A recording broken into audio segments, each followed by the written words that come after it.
telebisyon at digital. DWIZ News, laging nagbabalita ng tama, naglilingkod ng tama. Miyembro ng ALC Group of Companies. Isang pagpupugay, pasasalamat at pagsisikap ang pangako na aming bibitiwan sa lahat ng aming natanggap na pagpapala. Pagpupugay sa lahat ng nagbigay ng pagkilala sa Aliw Broadcasting Corporation mula sa Philippine Outstanding Brand of the Year, Philippine Finest Business Awards, and Outstanding Achievement, Asia Pacific Luminaire Awards, Southeast Asian Premier Business and Achiever Awards. Sa aming mga natanggap, 4-time Best AM Station Awardee, DWIZ 882, 4-time Best Radio Newscaster Awardee, Dennis Antenor Jr., 3-time Best FM Station Awardee, Home Radio 97.9, 2-time Most Promising TV Station Awardee, Aliw Channel 23, at Best Public Service Radio Host Awardee, Bragi Braganza. Pangakong itutuloy ang pagbibigay ng tamang balita at tamang paglilingkod at isang malaking pasasalamat sa tiwalang naibigay sa amin. Pakaasahan yung gagawin naming malaking inspirasyon ito para ipagpatuloy ang maglingkod sa lahat ng Pilipino. Mula sa DWIZ 882, inihahatid namin sa inyo ang IZ Balita. Ang mga pinakamalalaki, pinakamainit, bago at komprehensibong balita. Kasama ang buong pwersa ng DWIZ Patrol.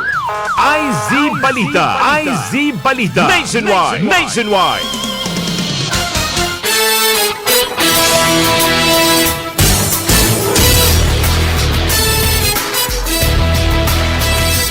Buntag, Luzon, Visayas at Mindanao. Narito na po ang headlines. IZ Balita Nationwide.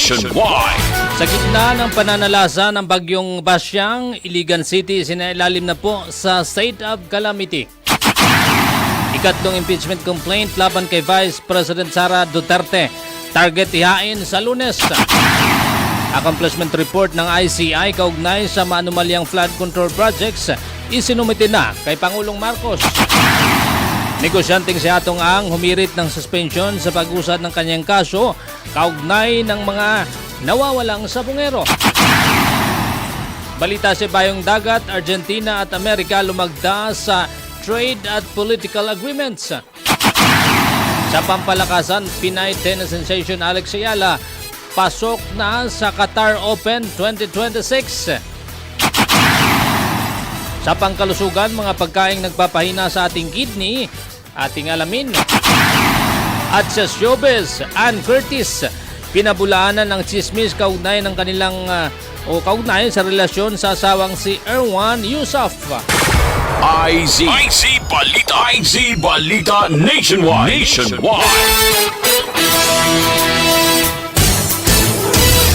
Ngayon po ay araw na naman ng Sabado, Pebrero 7, 2026. Ako po ang inyong tagapagbalita, Gilbert Perdez.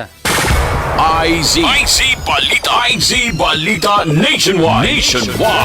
At ngayon po sa detalye ng ating mga nagbabagang balita ay dineklara o isinailalim na po sa state of calamity ang Iligan City dahil po sa epekto ng bagyong Basyang. Idineklara ito ng pamahalang lungsod ng Iligan kagabi. Pasado alas 6 po yan o Pebrero alas 6 yan kahapon.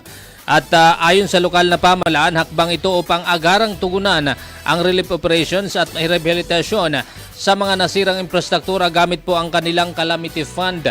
Samantala, kinumpirma naman ng DSWD na nagpapatuloy ang search and retrieval operations sa nabanggit na lungsod. Ayon kay DSWD Assistant Secretary at Spokesperson Irene Dumlao, may 13 o 13 evacuation centers na ngayon ang kumakalinga sa halos 2,000 residente o mahigit 500 pamilya. At naipagnayan niya ang ahensya sa regional at field offices sa Iligan para sa karagdagang tulong tulad po ng family food packs, hygiene kits at modular tents para po sa mga apektadong residente.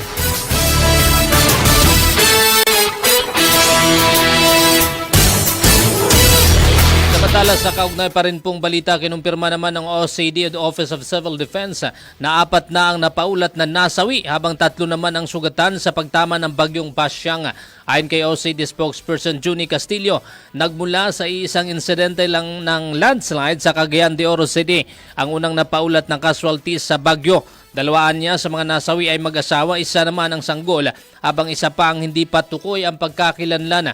Nilinaw ng opisyal na bahagi ito ng 30,000 katao na apektado ng bagyo sa Region 10 o Northern Mindanao, habang mahigit 100,000 residente naman ang sinalanta sa rehiyon ng Caraga.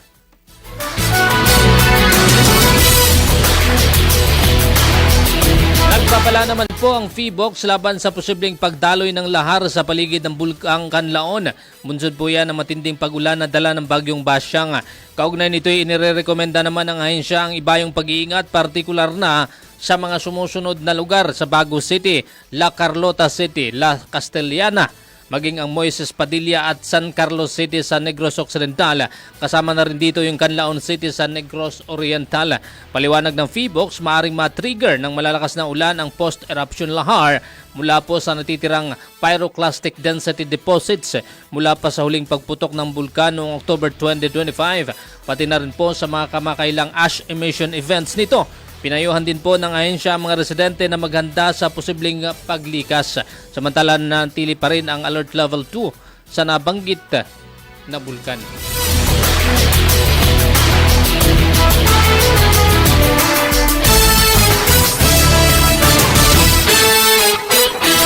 Samantala nasa 19 na paliparan naman sa bansa ang apektado ng pagtama ng bagyong Basyang.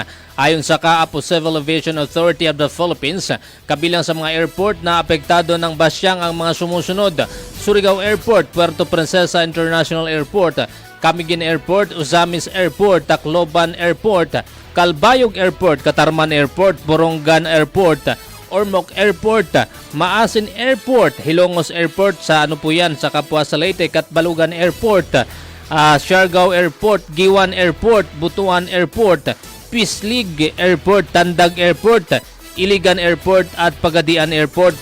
Patuloy pa rin po na nagsasagawa po ng monitoring ang CAAP sa sitwasyon ng airport o airport operation sa buong bansa na apektado po ng nagpapatuloy na sama ng panahon dulot po ng bagyong Basyang.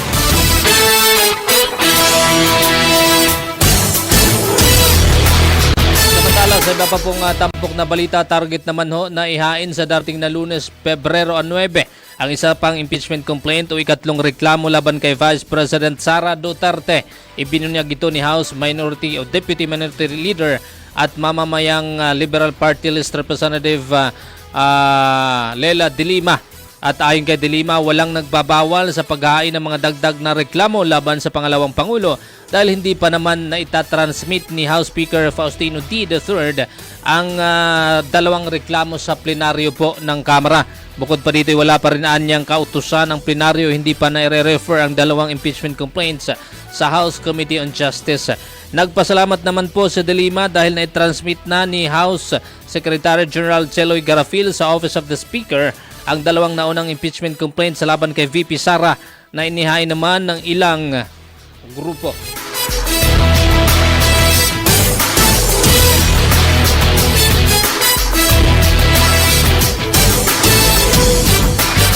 Samantala, umaasa naman si House Committee on Public Accounts Chairman at Bicol Saro Party List Congressman Terry Ridon na agad na may re-refer ni House Speaker Boje D. III ang 2 impeachment complaint na inihain laban kay Vice President Sara Duterte.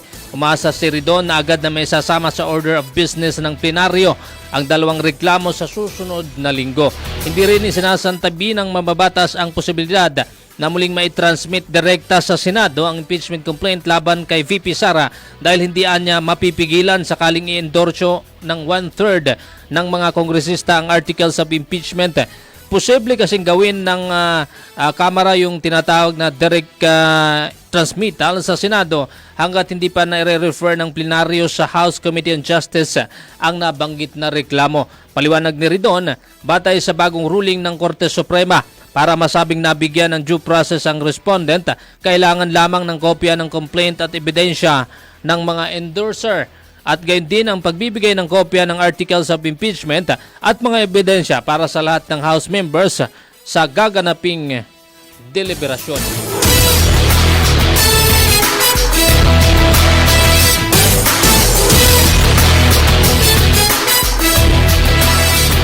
Samantala, dito muna tayo sa labas ng himpilan.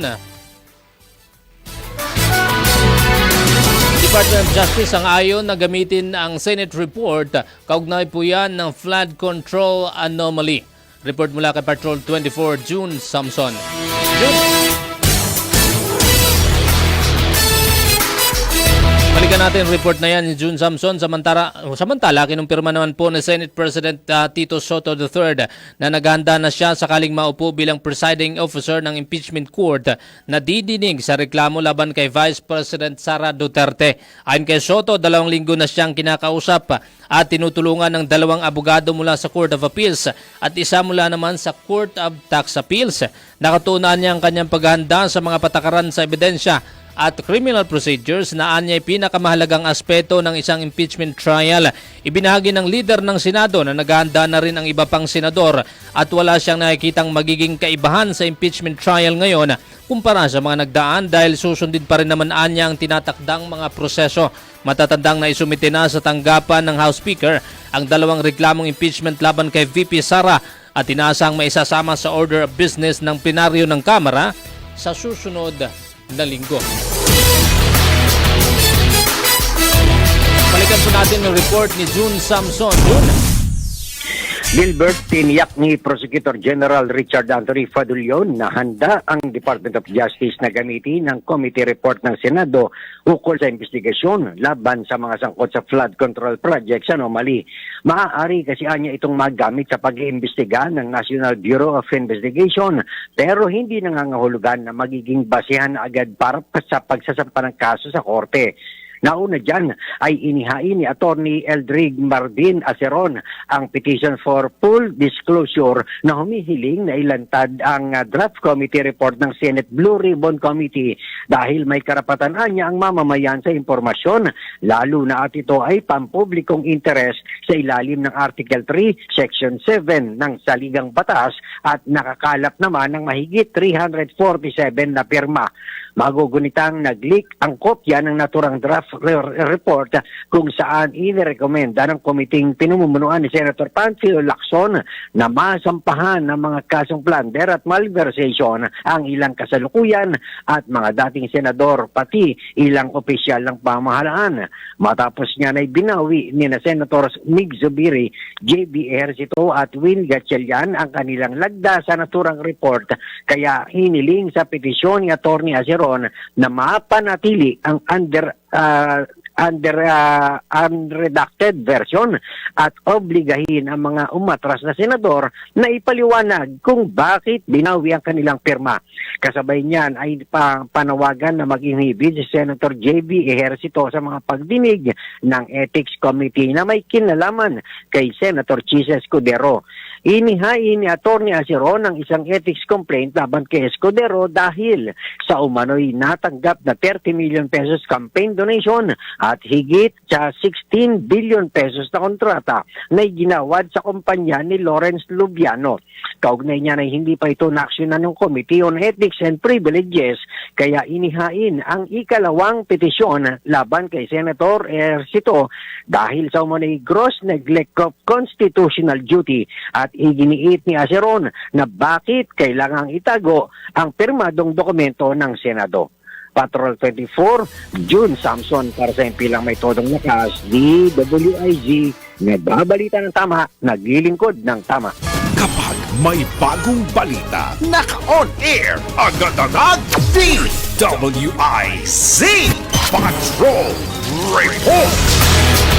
Samantala, dito naman po tayo sa ating Metro Patrol. Paggamit ng plakang numero 8 ng mga mambabatas, wawakasan na raw.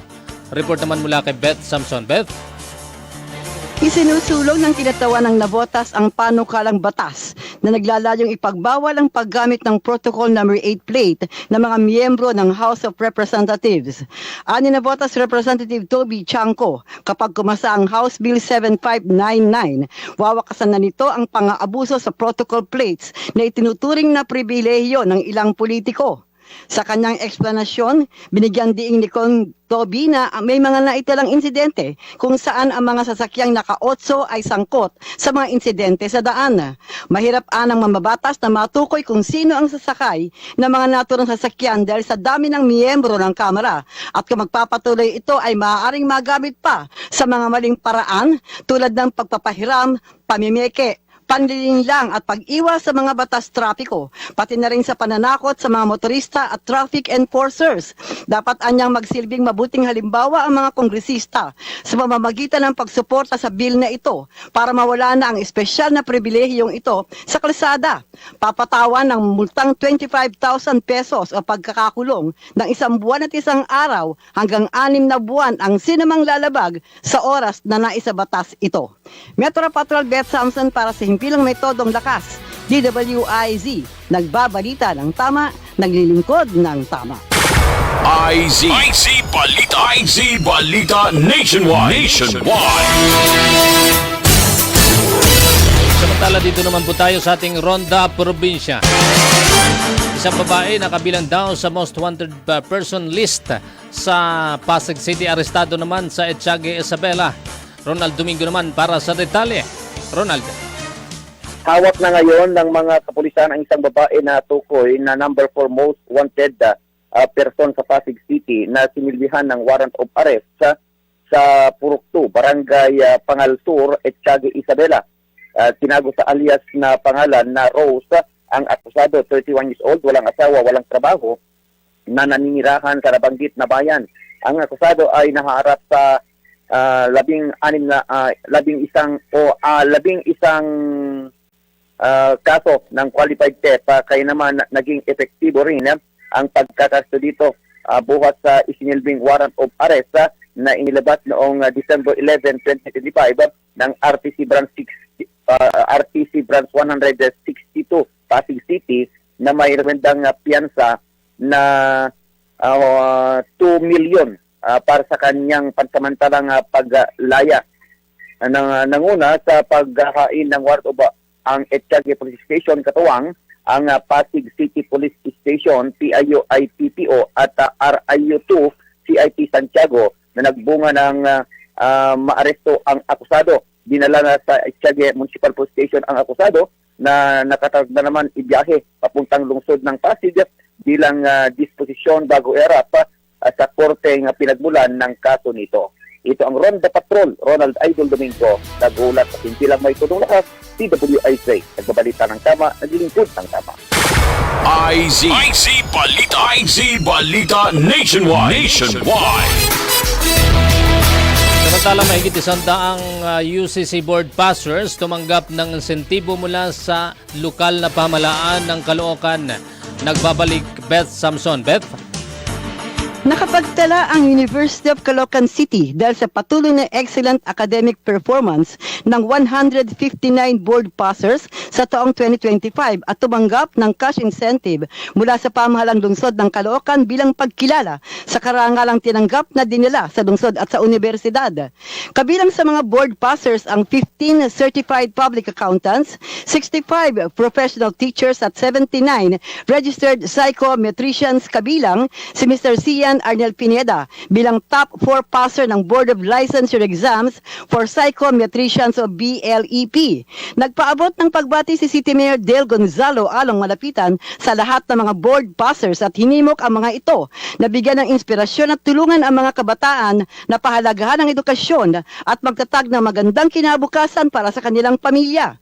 Ani Mayor Along Malapitan, ang mga bagong board passers ng UCC ang patuloy na nagpapatunay na walang imposibleng pangarap para sa mga batang kaangkalu. Hiling ng alkalde na huwag kalimutan ng kapwa batang kangkalu at sama-sama silang tulungan at bigyan ng motibasyon na paghusayan pa ang pag-aaral. Ipinangako naman ng alkalde na patuloy na pauunlarin ang mga programa ng edukasyon mula elementarya hanggang sa mga makapagtapos na. Sisiguraduhin na hindi mawawala ang suporta ng pamalang lungsod at magpapatuloy ang mga epektibong programang magbibigay pa ng mas malawak na oportunidad para sa lahat. Metro Patrol Beth Samson para sa Himpilang May Todong Lakas, DWIZ, nagbabalita ng tama, naglilingkod ng tama. IZ Balita Nationwide. Maraming salamat po sa ating mga Ronda reporters at syempre sa ating Metro Patrollers. Samantala sa iba pa pong tampok na balita, aminado naman si Pangulong Ferdinand Marcos Jr. na hindi siya nabahala sa inihaing impeachment complaints laban sa kanya na nabasura na po yan sa Kamara. Tugon ito ng Pangulo ilang araw matapos ibasura ng House Committee on Justice ang mga nabanggit na reklamo dahil sa kawalan ng substance o yung sustansya. Sinabi ng Pangulo na personal niyang nabasa ang reklamo na wala namang malinaw at konkretong batayan para siya ipatalsikin sa pwesto. Pinapurihan din po ng Pangulo ang mga mambabata sa maayos na paggampan nito sa kanilang mga tungkulin. Sa kabila nito, itiniyak naman ni Pangulong Marcos na mas pinagtutuunan niya ngayon ng pansin ang kanyang trabaho para sa ikabubuti ng bansa at ng mga Pilipino.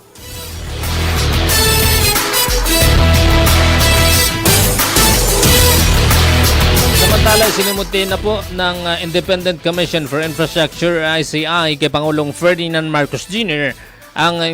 yung report po nila, yung accomplishment report kaugnay po sa flood control scam. Ayon sa ICI, sa klaw ng kanilang report, ang mga aktibidad ng komisyon mula September 15, 2025 hanggang January 18, 2026 at iginiit na nakapagtala sila ng makabuluhang datos sa kabila ng limitadong tauhan at pondo. Batay sa report ng ICI, naitala ang 9 na referral sa Ombudsman na saklaw ang 65 individual at referral naman sa Department of Justice na saklaw ang 66 katao, 66 po yan. Kaugnay po yan ang pag-issue naman ng Immigration Lookout Bulletin Orders. Kabilang din ang pagrekomenda ng komisyon na kasuhan sina dating Senador Bong Revilla Jr., Senators Joel Villanueva at Jingo Estrada at dating Congressman Zaldico. Kaugnay pa rin po yan ng flood control scam. Bukod dito, iniulat din po ng ICI na nakatulong ang komisyon sa pag-freeze ng halos 7,000 bank accounts at sa pagsamsam, pagpreserba o pagsuko ng mga ari-ari ang nagkakalaga ng nasa mahigit 24 billion pesos. Isa pang report mula sa labas ng himpilan. San Pablo City, Laguna RTC Original Trial Court hindi makapagpalabas ng warrant of arrest laban kay Atong Ang dahil daw sa may nakabinbin palang petisyon. Nagbabalik Patrol 24, June Samson. Nakumpirma o natukoy na ng Department of Justice ang dahilan kung bakit hanggang sa ngayon ay hindi pa rin nagpalabas ng warrant of arrest ang San Pablo Laguna Regional Trial Court laban sa puganteng si Atong Ang na itinuturong utak sa pagkawala ng mga sabongero. Nadiskubre ng DOJ na naghain pala ito ng motion to defer proceedings ang company Ang na humihiling na ipagpaliban muna ang pag-usad ng kaso para timbangin pa ng korte kung sapat ang ebidensya ng prosecution para sa mga kasong kidnapping with homicide at kidnapping with serious illegal detention na walang napiyansa. Sinabi ni Prosecutor General Richard Anthony Fadulion na dahil dyan ay inatasan sila ng naturang korte na magsumite ng karagdagang mga dokumento at ebidensya na magiging batayan kung dapat bang maglabas ang warrant of arrest. Ipinagtataka naman ng DOJ kung bakit iba ang nagiging interpretasyon ng San Pablo RTC kumpara sa mga korte sa Santa Cruz, Laguna at Lipa City, Batangas na una nang nagpalabas ng warrant of arrest, gayong pareho lang naman ang mga ebidensyang inihain ng DOJ. Patrol 24, June Samson, bilang ito DWIZ, nagbabalita ng tama, naglilingkod ng tama.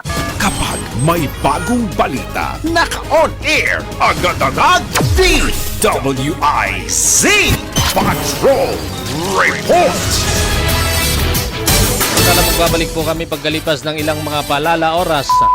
6:26 na po ng umaga. That time check was brought to you by Bingo Plus. Bingo sa saya, plus sa panalo. Gaming is for 21 years old and above only. Game responsibly. Picture a place adorned with lush greenery, gently swaying trees, a haven where time seems to stand still. Eternal Gardens provides a sanctuary for remembrance, a place where the memories of your loved ones can bloom forever. Eternal Gardens, a glimpse of heaven on a patch of earth.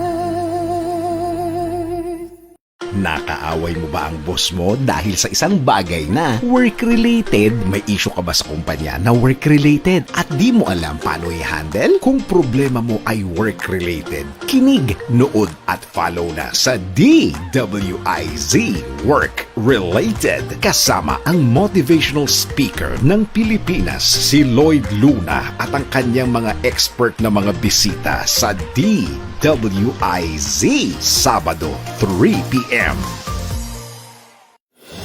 Mga lugar na pinuntahan ng ibang tao, mga produkto, serbisyo na rekomendado. Alamin sa Highly Recommended. Kung naghahanap ka ng kakaibang destinasyon sa Visayas, ang Leyte ang hindi mo dapat palampasin. Simulan ang iyong paglalakbay sa Calanggaman Island sa Palumpon, isang paraiso ng puting buhangin at kristal na tubig. Sunod ay ang San Monico Bridge, ang pinakamahabang tulay sa Pilipinas na nag-uugnay sa Leyte at Samar. Para sa mga mahilig sa history, bisitahin ang MacArthur Landing Memorial National Park sa May Palo, kung saan ipinagdiwang ang makasaysayang pagdating ni General Douglas MacArthur noong 1944. Huwag ding palampasin ang Lake Danau National Park sa Ormoc, isang lawa na may hugis gitara na perfect para sa kayaking at picnic. At para sa mga naghahanap ng tahimik na bakasyon, ang Canigao Island sa Matalom ay may puting buhangin at malinaw na tubig, ideal para sa beach camping. Kaya't ano pang hinihintay mo? Ihanda na ang iyong kamera at damhin ang kakaibang experience sa Leyte. At yan ang ating highly recommended.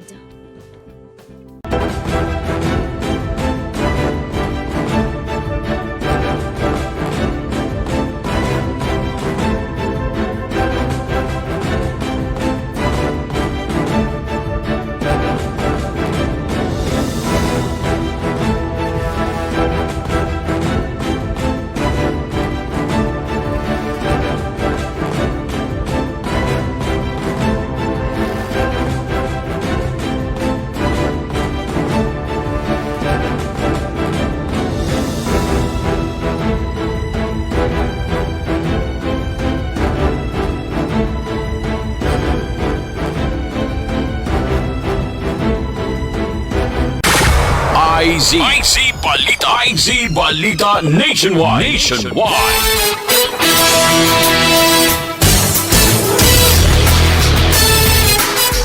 Tuloy-tuloy po ang ating balitaan. Ako po muli ang inyong tagapagbalita, Gilbert Perdez.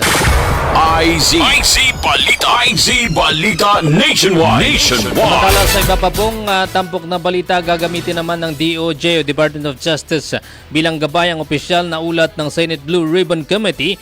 Kaugnay po yan ang investigasyon sa flood control scam.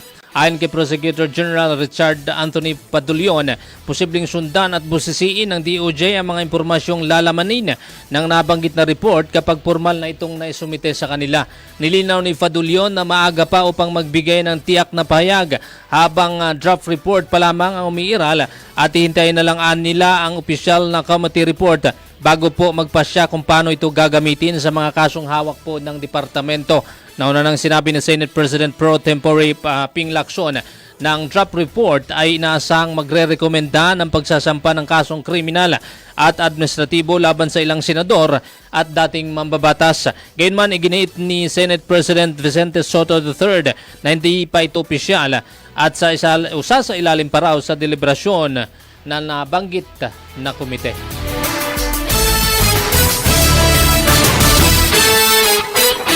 Samantala, isa pang report mula sa mga lalawigan. Isang lalaki sa Ilagan City, Isabela, arestado po sa drug buy bust operation ng mga otoridad. Nagbabalik Ronald Domingo. Kalaboso ang isang lalaki na nahulog sa isang anti-illegal drug bypass operation sa barangay San Isidro, Ilagan City, Isabela. Ang suspect ay si alias Santos, 46 years old, walang trabaho na nakatira sa nasabing lungsod. Sa report ng mga otoridad, nabili sa suspect ang isang sachet na umano'y shabu na may bigat na 1.25 grams na nagkakalaga ng 8,500 pesos kung saan nakuha rin ang pag-iingat ng suspect ang ginamit na pera sa operasyon. Nanguna sa operasyon ang Drug Enforcement Unit ng Ilagan City Police Station kasama ang Philippine Drug Enforcement Agency, Isabela Provincial Office at Regional Intelligence Unit 2 na may koordinasyon sa PDEA Regional Office 2. Isinilalim sa inventaryo ang manakuhang ebidensya laban sa suspect kasama ang mga kinatawan ng DOJ at barangay officials sa area. Kasong paglabag sa Republic Act 9165 o Comprehensive Dangerous Drugs Act of 2002 ang kaharapin ng suspect na dinala na sa impilan ng Ilagan Component City Police Station. Ito ang Ronda Patrol, Ronald Idol Domingo, nag-uulat sa simpilang may tudulakas, DWIZ, nagbabalita ng tama, naglilingkod ng tama. IZ Balita Nationwide. Samantalang drugs din naman sa Lubao, Pampanga, sinalakay ng PDEA at local Police Drug Enforcement Unit at tagapagmantena raw at 6 na individual na aktuhang bumabatak. Tiklo. Report mula kay Johnny Gole. Johnny. Yes, nalantag naman itong pinagsanib na tauhan mula sa Philippine Drug Enforcement Agency o PDEA Region 3, Pampanga, PDEA Field Unit at Lubao Police Station Drug Enforcement Unit. Itong hinihinalang drug din matapos ang ikinasan nilang bypass operation sa laban sa mga may alias na win-win na umano'y nagmamantina nitong nasabing Shabu Tiangge. Bukod sa suspect, 6 pang individual itong naaktuhang bumabatak rin ng Shabu ang inaresto ng raiding team. Kinilala ni Police Lieutenant Colonel Dederick Relativo ang hepe nitong Lubao Police Station ang 6 sa kanilang mga aliases na naaktuhan nga nagpapatsisyon na sina Nela 40, Andoya 52, Makoya 38, Makmak 39, Dara 26 at itong si Cel 40 years old. Nakumpiska dito sa grupo ang tinatiyang 5 plastic sachet na may lamang shabu na may street value ayon dito sa PDEA Region 3 ng 81,600 pesos. Nakumpiska rin sa lugar ang bulto ng mga drug paraphernalia samantala ang mark money na ginamit sa operasyon ay nakuha sa bulsa nitong si Winwin na siyang pangunahing target sa operasyon dahil bukod sa pagmamantina umano nito ng drug din ay kabilang din siya sa mga high value target individual sa bawal na droga dito sa Lubao Police at PDEA Pampanga at aktibo rin ito at big time na nagtutulak ng bawal na droga sa Pampanga. Ang mga arestado ay nasa kustodiya na ngayon nitong PDEA Region 3 dito sa City of San Fernando, Pampanga, samantala itong mga nasamsam na droga at ebidensya ay sinasailalim pa sa laboratory examination sa PDEA 3 Forensics Facility. Inihanda na rin ang kaso laban dito sa grupo may kinalaman sa paglabag nila sa Section 5, 11 at 13 drug pushing, possession of illegal drugs at possession sa ilalim nitong Republic Act 9165 kilala sa Comprehensive Dangerous Drugs Act of 2002 sa Pampanga Prosecutor's Office. Mula sa gitnang Luzon, ito si Johnny Gole, Central Luzon Patrol. Nag-uulat, simpilang may todo lakas DWIC, nagbabalita ng tama, naglilingkod ng tama. IZ Balita Nationwide.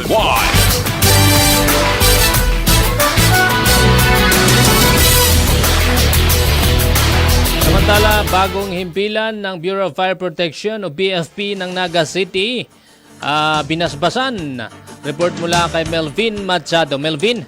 Umabot sa 21 million pesos ang halaga ng 3 palapag na istasyon ng Bureau of Fire Protection ng Naga City na sinimulan ng pagpapatayo nito may 3 taon na ang nakakaraan. Kahapon ginanap ang blessing na naturang istasyon kung saan naging panauhing pandangal si 3rd District Congressman Nelson Legacion ng Camarines Sur na dating mayor ng Naga City at sa kanyang termino at pagsisikap nagsimula ang naturang pagpapatayo ng modernong himpilan ng Bureau of Fire Protection. Ang pamalang lungsod ng Naga ang nang naglaan ng lote para sa Bureau of Fire Protection na agad namang pinunduhan ng ahensya.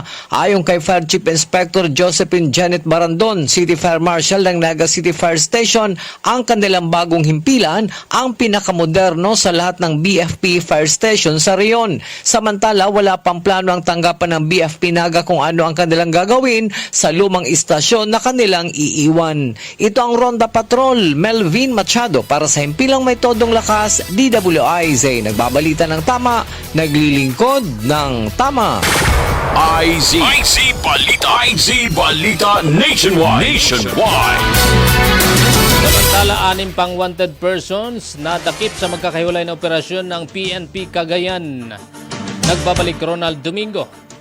Matagumpay na naresto ng iba't ibang unit ng PNP Cagayan ang 6 na wanted persons sa magkakaiwalay na operasyon sa iba't ibang bayan at lungsod sa lalawigan. Sa bayan ng Gonzaga, natakip ang isang 49 years old na lalaki na itinutuos wanted person dahil sa kasong qualified rape of a minor na walang irekomendang piyansa. Samantala, 2 individual na harap sa kasong estafa ang naaresto sa magkaiwalay na operasyon. Ang una ay nahuli sa Sulana, Cagayan, na may irekomendang piyansa na 18,000 pesos habang pangalawan ay naaresto ng Amulong Police Station na bilang lead unit katuwang ang Regional Intelligence Unit 2 at Provincial Intelligence Team Cagayan South na may rekomendang piyansa na 15,000 pesos. Sa Apar Cagayan naman, naaresto ng pinagsanib na pwersa ng Apari Police Station Lead Unit, First Mobile Force Platoon, Second Cagayan Provincial Mobile Force Company at 2 Ordered Maneuver Company ng Regional Mobile Force Battalion 2 at Apari Maritime Law Enforcement Team ang isang 27 anyos na suspek na harap sa kasong serious physical injuries na may inukwentang piyansa na 18,000 pesos. Sa lungsod ng Tuguegarao, nadakip naman ang isang 31 anyos na suspect dahil sa paglabag sa Republic Act 9262 o Anti-Violence Against Women and Their Children Act of 2004 na may rekwentang piyansang 72,000 pesos.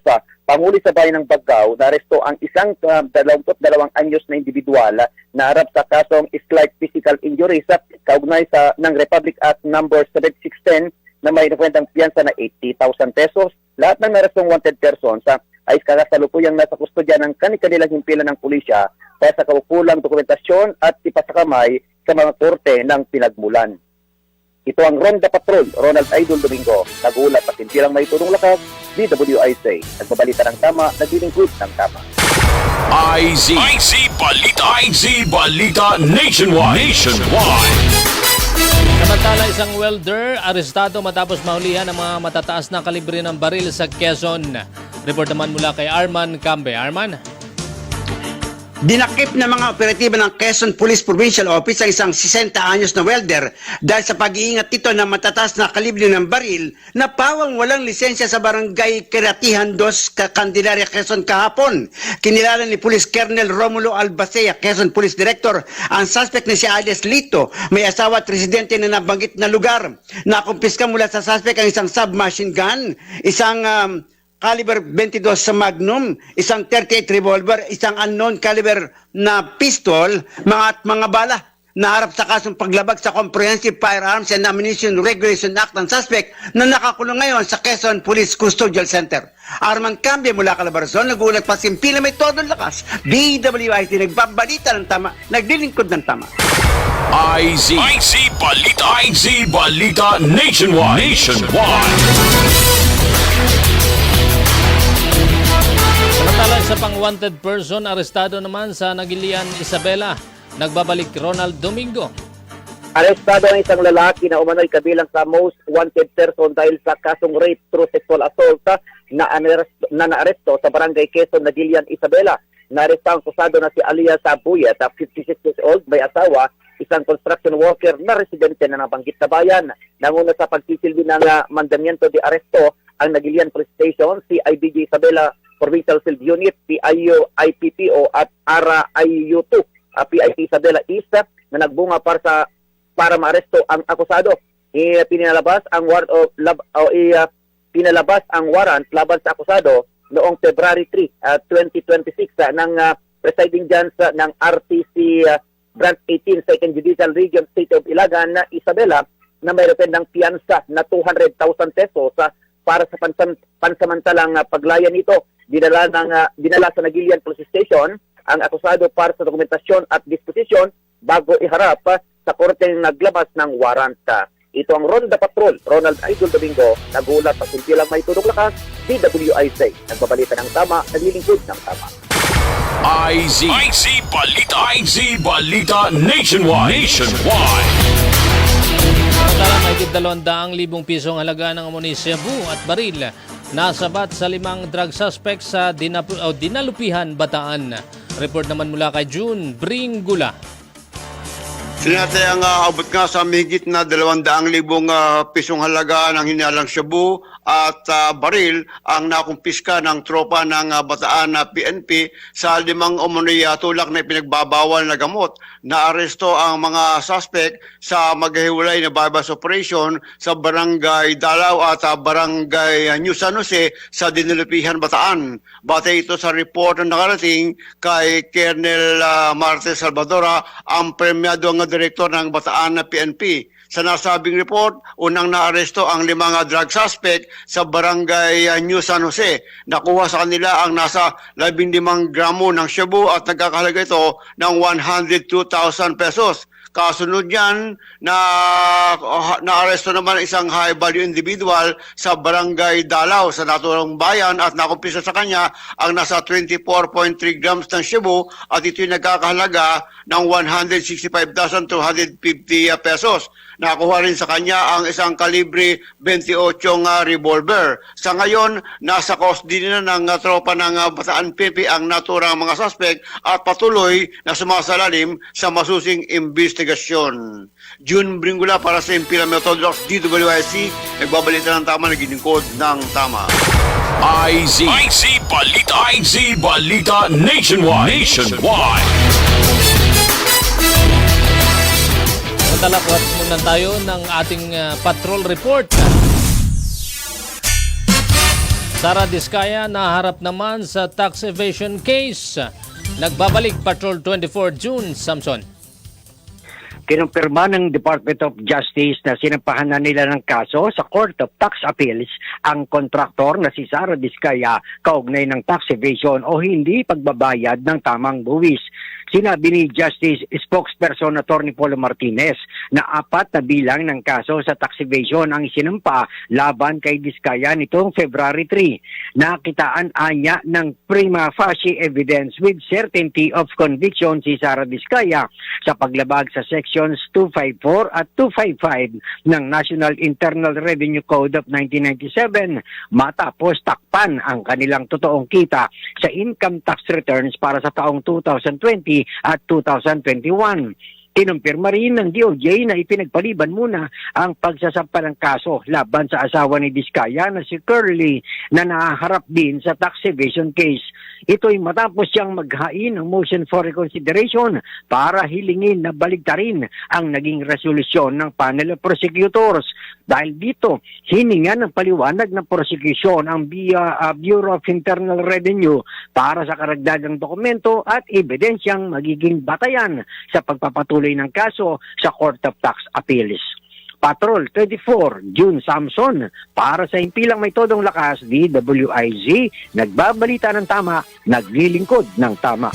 Kapag may bagong balita, naka-on air, agad-agad, DWIZ Patrol Report! Samantala, isang grade 12 student naman sa Lian, Batangas, patay. Kung ano nangyari, ating alamin sa report ni Arman Cambe. Arman? Ikinagulat ng mga mag-aaral at guro na isang eskwelahan sa Lian, Batangas ang biglang magpaputok ng 2 beses ng baril ang isang grade 12 student at saka nagbaril sa sarili sa loob mismo ng kanilang classroom kahapon. Kinilala ng biktima na si alias BJ, 17 anyos, estudyante ng Lian Institute na nasa JP Rizal Street, Barangay Bungahan na nasabing bayan. Sa investigasyon, nakita na umano ng security guard na may dalang baril ang estudyante at mabilis niya itong kinausap Maging ang mga guro ay nakiusap sa estudyante na isuko nito ang kanyang baril. Subalit lang sandali pa, dinukot ng estudyante ang baril sa loob ng bag nito at nagpaputok ng 2 beses pataas at saka itinutok sa sarili ang baril at nagpakamatay. Nasa isipan ng mga otoridad na maaari mo ng biktima ng bullying ang bata o ang estudyante at nagsasawga sila ngayon ng masusing investigasyon kasama mga pamunuan ng nasabing eskwelahan. Arman Cambio mula Calabarzon, nagulat pating pila may todo lakas. DWIC, nagbabalita ng tama, naglilingkod ng tama. IZ Balita Nationwide. Magbabalik po kami pagkalipas ng ilang mga paalala, oras 6:46 na po ng umaga. IZ Balita. Kayang-kaya mo ang kahit na ano kung ikaw mismo ang gagawa nito. Let's learn new things sa DIY Do It Yourself. Mas mabilis umano mapani sa mga pagkain tuwing tag-init. At ayon sa mga eksperto, hindi biro ang mga kaso ng chemical poisoning. Ilan sa mga sintomas nito ay ang pananakit ng sikmura, pagdudumi, pagsusuka at pagkakaroon ng lagnat. Paano nga ba ito maiiwasan? Una, siguraduhing malinis palagi ang kamay sa tuwing maghahanda ka ng pagkain. Ikalawa, kung may natira sa inilutong pagkain, siguraduhing malinis ang iyong paglalagyan. Kung bagong luto naman ang pagkain, pasingawin o palamigin mo muna ito bago mo ilagay sa loob ng ref. Mabilis kasi ito.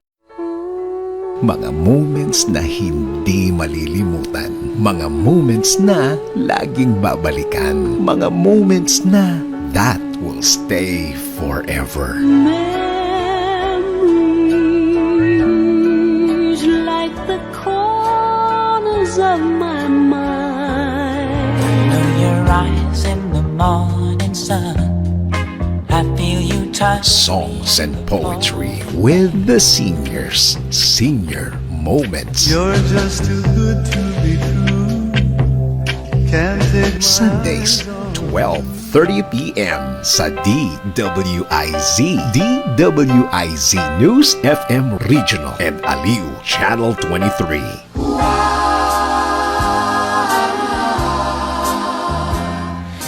close to you.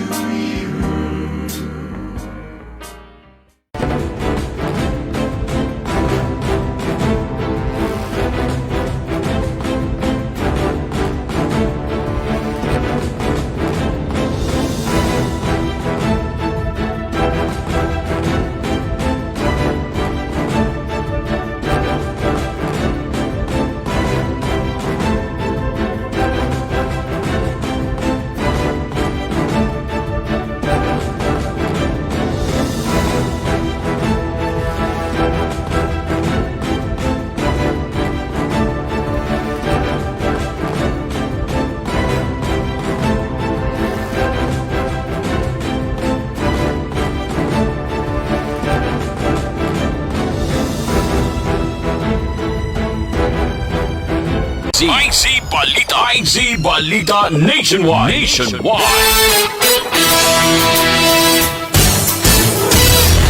Tuloy-tuloy po ang ating balitaan. Ako po muli ang inyong tagapagbalita, Gilbert Perdes. IZ Balita Nationwide. Samantala, sa iba pa pong tampok na balita, nilinaw naman po ng DOJ o Department of Justice na wala silang itinakdang huling araw o deadline para po sa mga nais magsoli ng sinasabing nakaw na pera mula sa manumalyang flood control project sa bansa. Kinumpirma mismo ito ni Justice Spokesperson Attorney Polo Martinez kung saan kanyang sinabi na walang gantong panuntunan sa naturang kaso. Ayon kay Martinez, ang gawaing ito ay voluntaryo o kusang loob na ginagawa ng mga nais makipagtulungan sa pamahalaan para sa pagresolba po sa nasabing anomalya. Iginit pa ng DOJ official na ang restitution o yung pagbabalik ng perang nakuha sa anomalya ay hindi otomatikong katumpas na may papasok ng agaran sa Witness Protection Program.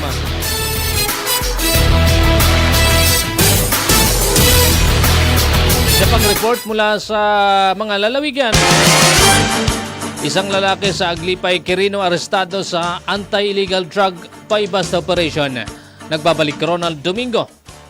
Agad inaresto ng mga operatiba ang isang lalaki na nahulog sa patibong ng kinasang anti-illegal drug buy-bust operation na isinagawa sa barangay San Leonardo, Aglipay, Quirino.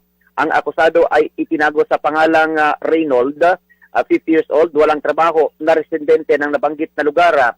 Nanguna sa operasyon ang mga kapulisan ng Aglipay Police Station at Quirino Police Drug Enforcement Unit na may koordinasyon sa Philippine Drug Enforcement Agency Region 2. Nabili sa suspect ang isang pakete ng hinalang shabu na may bigat na 0.03 grams na nagkakalaga ng 1,000 pesos na isinailalim naman sa inventaryo. Saksi ang ilang kinatawan ng DOJ at barangay.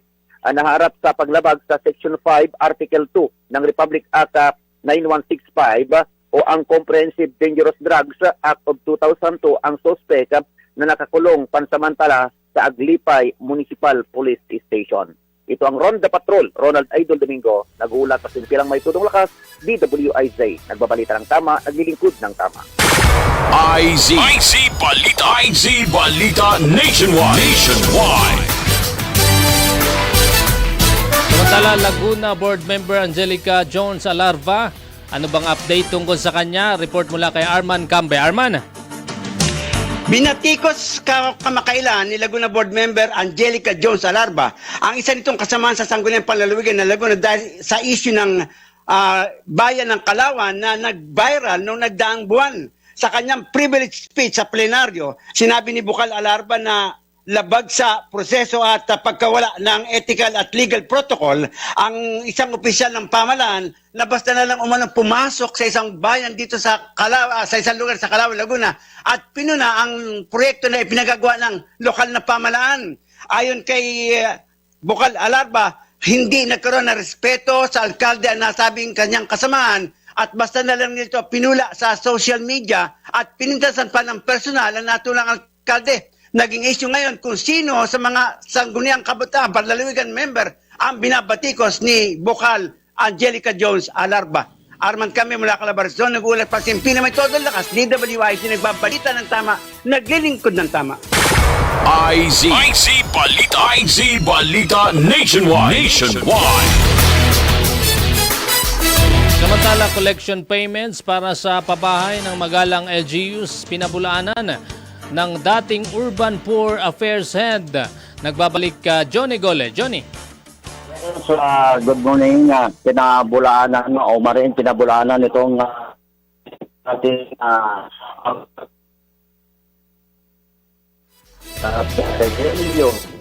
Kodya. Yes, okay. Yes, Urban po. Balikan natin ang report na yan ni Johnny Goled. Nagkaroon lang ho ng problema sa linya. Samantala, isinumiti na po para sa resolusyon ang reklamong plunder laban kay dating Congressman Zaldico na inihain po yan sa Department of Justice.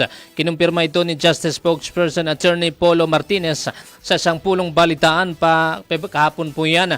Ang nasabing reklamo ay inihain po ng National Bureau of Investigation sa DOJ laban sa dating mamabatas nitong Enero 5 ng kasalukuyang taon. May kaugnayan ito sa anomalya sa flood control projects sa Nauan Oriental Mindoro. Matatandang binigyan ng DOJ ang dating mamabatas ng palugit hanggang Enero 15 para makapagsumite ng kanyang kontra salaysay. IZ Balita Nationwide.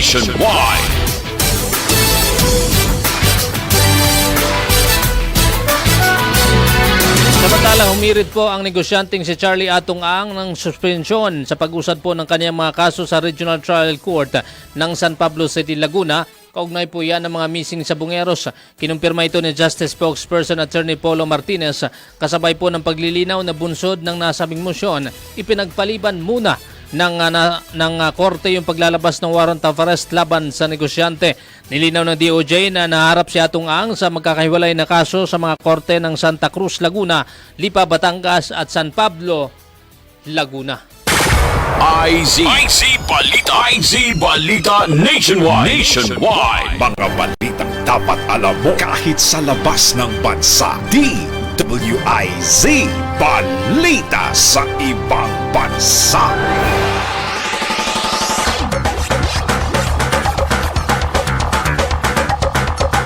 Ito Ito po nilagdaan ni na Argentina Foreign Minister Pablo Quirino at US Trade Representative Jamieson Greer ang isang kasunduan na magpapatibay sa kalakalan at pamumuhunan ng magkabilang panig. Nakapaloob sa nasabing agreement ng taripa sa mahigit 200 kategorya ng mga produktong manggagaling sa Estados Unidos. Kabilang dito ang produktong chemical at makinarya at 2% para sa mga auto parts at ang pagpapahintulot sa pag-import ng produkto tulad po ng beef at dairy products. IZ Balita Nationwide. Sa mundo ng palakasan, ang latest malalaman sa DWIZ Sports News. Ito, pasok po sa main draw ng Qatar Open itong si Pinay tennis sensation Alex Ayala. Sasabak si Ayala kasama ng iba pang professional players, kabilang na ang number 4 defending champion ng Amerika na si Amanda Anisimova. Magsisimula ang nasabing torneo sa Pebrero 8 at bukas po yan at tatagal hanggang 14 ngayong taon. IZ Balita Nationwide. Balitang pangkalusugan. Eto, paborito po ba ninyo yung mga maalat na pagkain? Dahil baka po paborito mong pagkain dahil nga dito ay unti-unti nang nasisira yung ating kidney. Ilan sa mga pagkaing mataas ang sodium content ay yung mga processed meats tulad po ng hotdog, ham, bacon at longganisa. Kasama din po yung mga instant food tulad po ng noodles at canned goods. Ayon sa mga eksperto, unti-unting nasisira ang ating kidney kapag mataas ang sodium o yung asin sa dugo dahil napipilitan itong gumana ng sobra para mailabas ang extrang sodium sa ating katawan.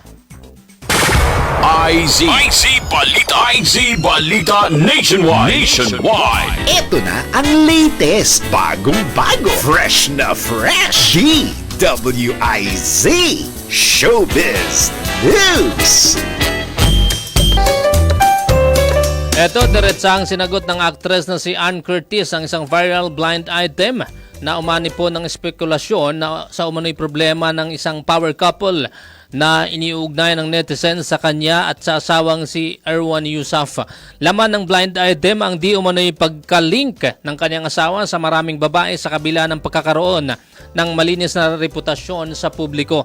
Sa kanyang panayam kasama si Titi Boy Abunda, ibinahagi ng actress na nalaman na lang niya ang issue matapos itong maging usap-usapan online. Anya, nagulat na lamang siya na nadamay ang kanilang pangalan kasama ang kanyang sister-in-law na si Solen Yusuf at asawa nitong si Nico Bulsico sa listahan po ng mga power couple. IZ Balita Nationwide.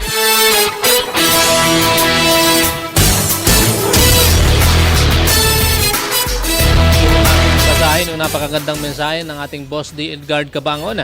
Shout out po muna sa ating mga viewers, si Wenceslao Tan, Norma Ventera, Nilda Salinas, Leti Icol, Shane Steven. Thank you so much po sa inyong panonood. Nandyan din po si Heli Montejo, Boy Vance, Cecil, nandyan din po, Romeo Lorin, Asia, John Marlon, Lydia Cuesta, maraming salamat po sa inyong panonood. Nandyan din po si Nixon Aligado, Lina, Ma'am Lina, thank you so much, Ma'am Vanchi, Melanie, Gary Lim, June Bautista, thank you so much po sa inyong panonood po sa walang sawang pagsuporta po sa ating programa. Wenceslao Dan, thank you so much. Moto Toys, Ma'am Lala, maraming salamat po Sir Journey, ito po yung mga hindi po ito bumitaw, particular po sa ating TikTok account, sa FB page po natin. Si Ma'am Lisa Casilaw, Missy Ma'am, Kuya Dan TV, thank you so much po. Angelina Arinas, Moreta Marfil, thank you so much. Nixon Aligado, JM, Wenceslao Tan, nandyan din po. Joel Pak, Hazel, thank you so much po. Maraming salamat po sa inyong panonood at pagsubaybay po sa ating programa. Sa lahat po ng programa ng Aliw 23 at DWIZ 882. Thank you so much.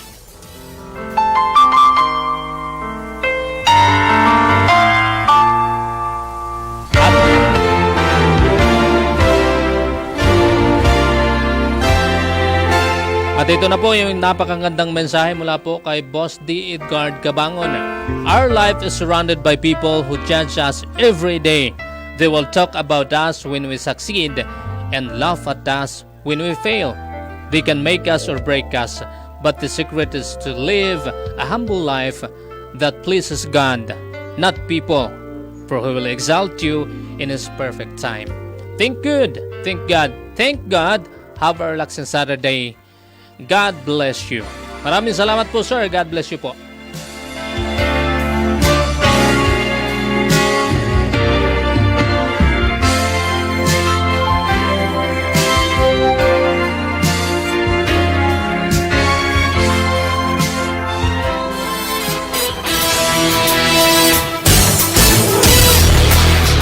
Sumainyo nga po ang isa pang edisyon ng IZ Balita Nationwide ngayong araw po ng Sabado, February 7, 2026. Ako po ay tagapagbalita Gilbert Perez. Nagbabalita ng tama, naglilingkod ng tama. Susunod na po yung isyu ng bayan. Makasama niyo dyan si Ma'am Lisa Soriano, Sir Ed Doral at si Sir Jerome Padre Kela. Happy weekend, bye-bye! IZ Balita Nationwide. On air, online.